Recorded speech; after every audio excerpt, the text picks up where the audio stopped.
morning. How are you? It's been great, hasn't it?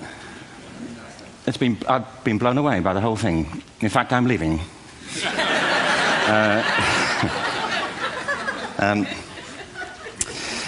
There have been three themes, haven't there, running through the conference, which are relevant to what I want to talk about. One is the extraordinary evidence of human creativity in all of the presentations that we've had and in all the people here. Just the variety of it and the range of it. The second is that it's put us in a place where we have no idea what's going to happen in terms of the future. No idea how this may play out. I have an interest in education. Actually, what I find is everybody has an interest in education. Don't you? I find this very interesting. If you're at a dinner party and you say you work in education, actually, you're not often at dinner parties, frankly, if you work in education. You're not asked, you know, and you're never asked back, curiously. That's I think it strikes me. But if you are, and you say to somebody, they say, what do you do? And you say, you work in education, you can see the blood run from their face. They think, oh my God, you know, why me? It's my one night out all week. But if you ask people about their education, they pin you to the wall. Because it's one of those things that goes deep with people. Am I right? Like religion and money and other things. So I have a big interest in education, and I think we all do. We have a huge vested interest in it, partly because it's education that's meant to take us into this future that we can't grasp. If you think of it, children starting school this year will be retiring in 2065. Nobody has a clue, despite all the expertise that's been on parade for the past 4 days, what the world will look like in 5 years' time. And yet we're meant to be educating them for it. So the unpredictability, I think, is extraordinary. And the third part of this is that we've all agreed, nonetheless, on the really extraordinary capacities that children have, their capacities for innovation. I mean, Serena last night was a marvel, wasn't she? Just seeing what she could do. And she's exceptional, but I think she's not, so to speak, exceptional in the whole of childhood. What you have there is a person of extraordinary dedication who found a talent. And my contention is all kids have tremendous talents, and we squander them pretty ruthlessly. So I want to talk about education, and I want to talk about creativity. My contention is that creativity now is as important in education as literacy, and we should treat it with the same status. Thank you.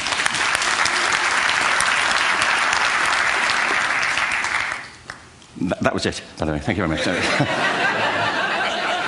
So, 15 minutes left. Well, I was born... No,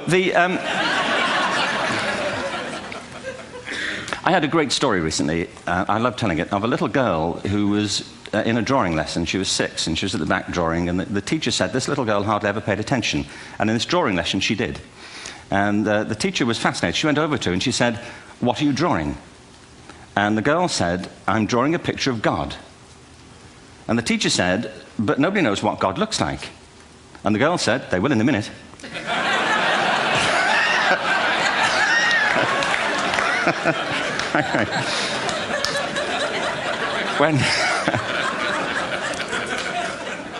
When my son was 4 in England, actually he was 4 everywhere, to be honest. I mean, if we're being strict about it, wherever he went, he was 4 that year. But he was in the Nativity play. Do you remember the story? No, it was big. It was a big story. Mel Gibson did the sequel. You may have seen it. I don't know. It was Nativity 2. But James got the part of Joseph, which we were thrilled about. We consider this to be one of the lead parts. We had the place crammed full of agents and T-shirts, you know. James Robinson is Joseph. He didn't have to speak, but do you know the bit where the 3 kings come in? They come in bearing gifts, and they bring gold, frankincense, and myrrh. This really happened. We're sitting there, and they, I think, just went out of sequence. Because we talked to the little boy afterwards and said, you know, are you okay with that? And they said, yeah, why was that wrong? They just switched. I think that was it. Anyway, the 3 boys came in, little 4-year-olds with tea towels on their heads, and they put these boxes down. The first boy said, I bring you gold. And the second boy said, I bring you myrrh. And the third boy said, Frank sent this.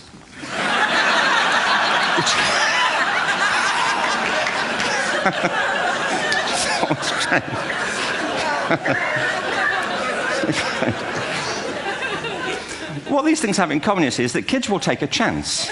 If they don't know, they'll have a go. Am I right? They're not frightened of being wrong. Now, I don't mean to say that being wrong is the same thing as being creative. What we do know is, if you're not prepared to be wrong, you'll never come up with anything original.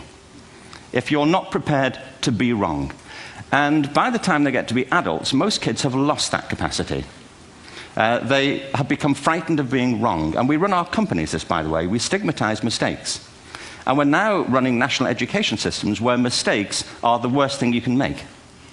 And the result is that we are educating people out of their creative capacities. Picasso once said this. He said that all children are born artists. The problem is to remain an artist as we grow up. I believe this passionately, that we don't grow into creativity, we grow out of it. Or rather, we get educated out of it. So why is this? I lived in Stratford-on-Avon until about 5 years ago. In fact, we moved from Stratford to Los Angeles. So you can imagine what a seamless transition, this was from LA. Actually, we lived in a place called Snitterfield, just outside Stratford, which is where Shakespeare's father was born. Are you struck by a new thought? I was. You don't think of Shakespeare having a father, do you? Do you? Because you don't think of Shakespeare being a child. Do you? Shakespeare being 7. I never thought of it. I mean, he was 7 at some point. He was in somebody's English class, wasn't he? Do you understand? Really? How annoying would that be?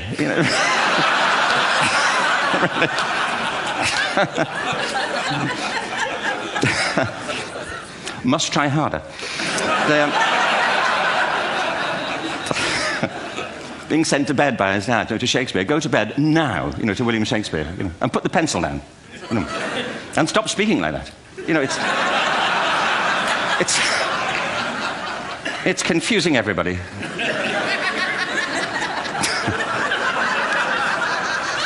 Anyway, we moved from Stratford to Los Angeles, and I just want to say a word about the transition. Actually, my son didn't want to come. I've got 2 kids. He's 21 now, and my daughter's 16. He didn't want to come to Los Angeles. He loved it, but he had a girlfriend in England. This was the love of his life, Sarah. He'd known her for a month. Mind you, they'd had their 4th anniversary, because it's a long time when you're 16. Anyway, he was really upset on the plane. He said, "I'll never find another girl like Sarah." And we were rather pleased about that, frankly, because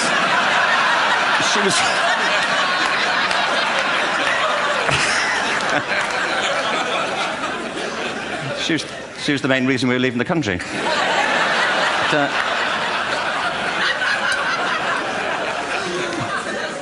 But something strikes you when you move to America and when you travel around the world. Every education system on Earth has the same hierarchy of subjects.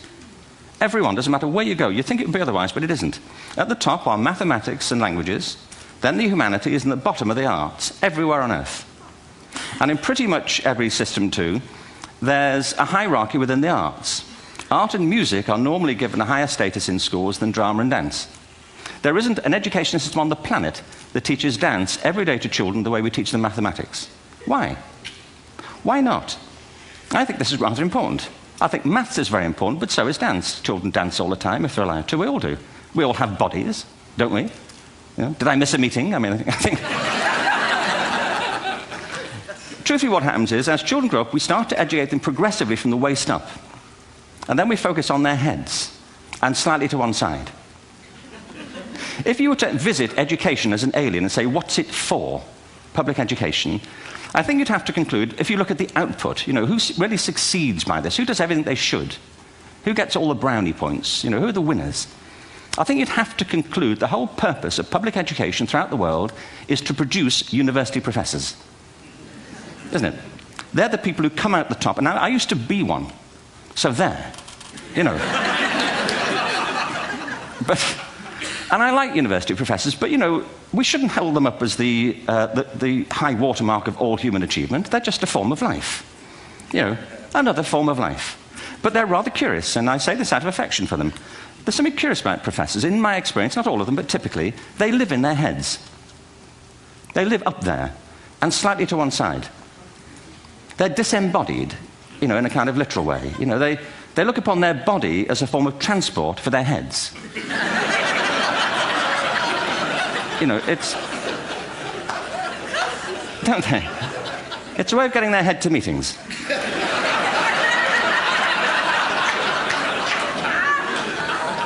If you want real evidence of out-of-body experiences, by the way, get yourself along to a residential conference for senior academics and pop into the discotheque on the final night. And there you will see it. Grown men and women writhing uncontrollably off the beat, waiting to it ends so they can go home and write a paper about it. Now,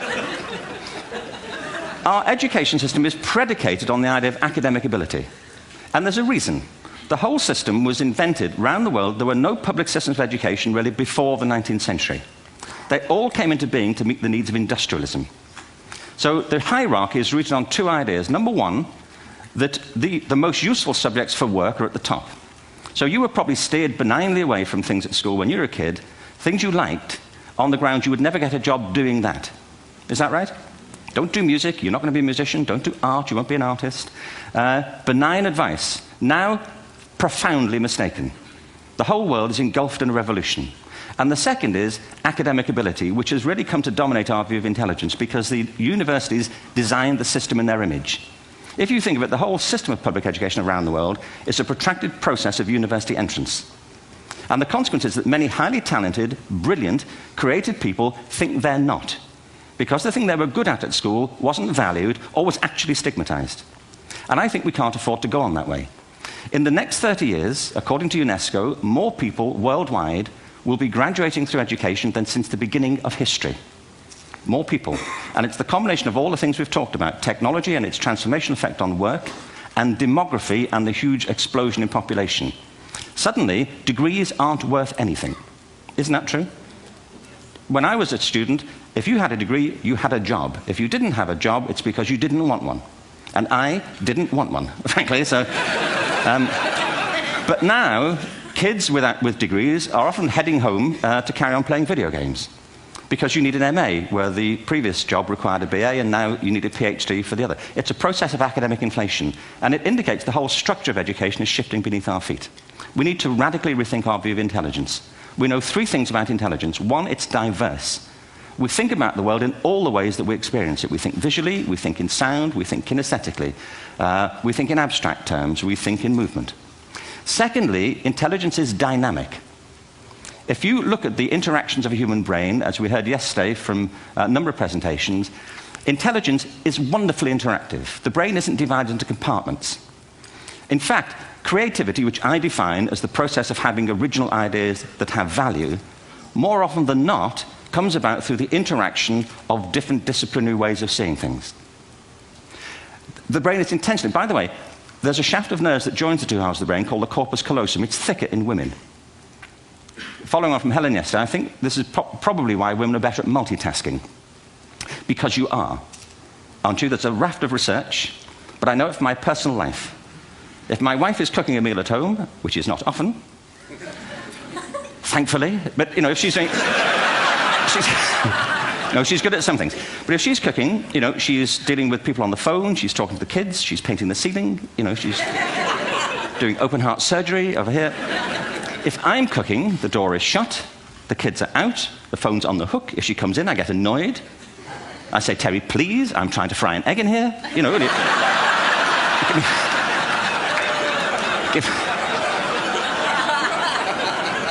Give me a break. Actually, do you know that old philosophical thing? If a tree falls in a forest and nobody hears it, did it happen? Remember that old chestnut? I saw a great T-shirt recently which said, if a man speaks his mind in a forest and no woman hears him, is he still wrong?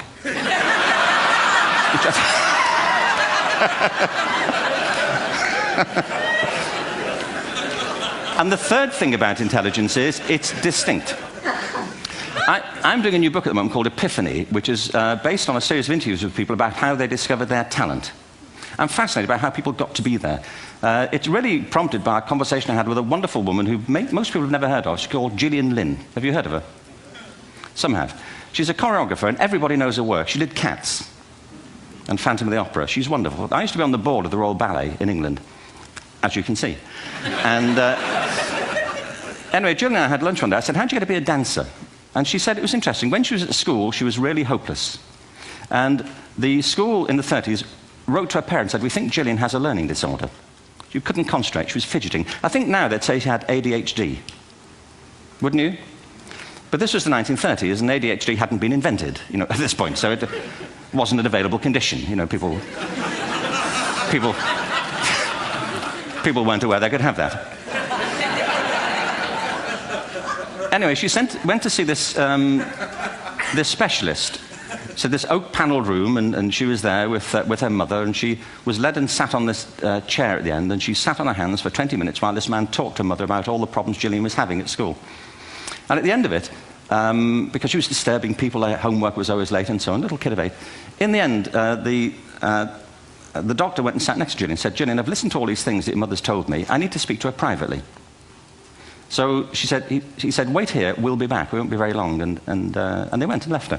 But as they went out the room, he turned on the radio that was sitting on his desk. And when they got out the room, he said to her mother, just stand and watch her.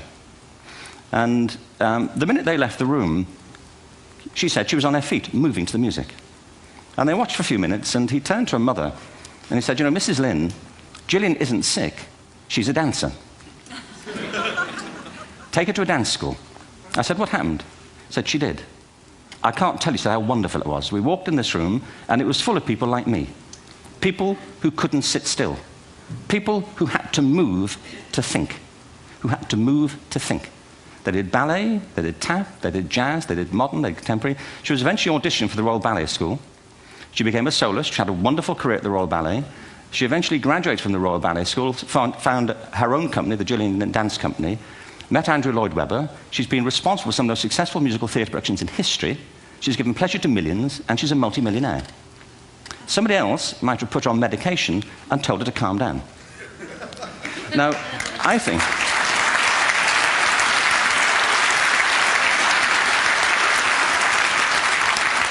What I think it comes to is this. Al Gore spoke the other night about ecology and the revolution that was triggered by Rachel Carson.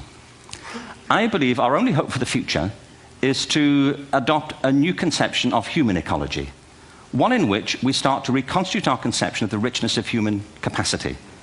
Our education system has mined our minds in the way that we've strip-mined the earth for a particular commodity, and for the future, it won't serve us. We have to rethink the fundamental principles on which we're educating our children. There was a wonderful quote by Jonas Salk, who said, if all the insects were to disappear from the earth, within 50 years, all life on earth would end. If all human beings disappeared from the earth, within 50 years, all forms of life would flourish. And he's right. What TED celebrates is the gift of the human imagination. We have to be careful now that we use this gift wisely and that we avert some of the scenarios that we've talked about. And the only way we'll do it is by seeing our creative capacities for the richness they are and seeing our children for the hope that they are. And our task is to educate their whole being so they can face this future. By the way, we may not see this future, but they will. And our job is to help them make something of it. Thank you very much. Bravo. Here, here.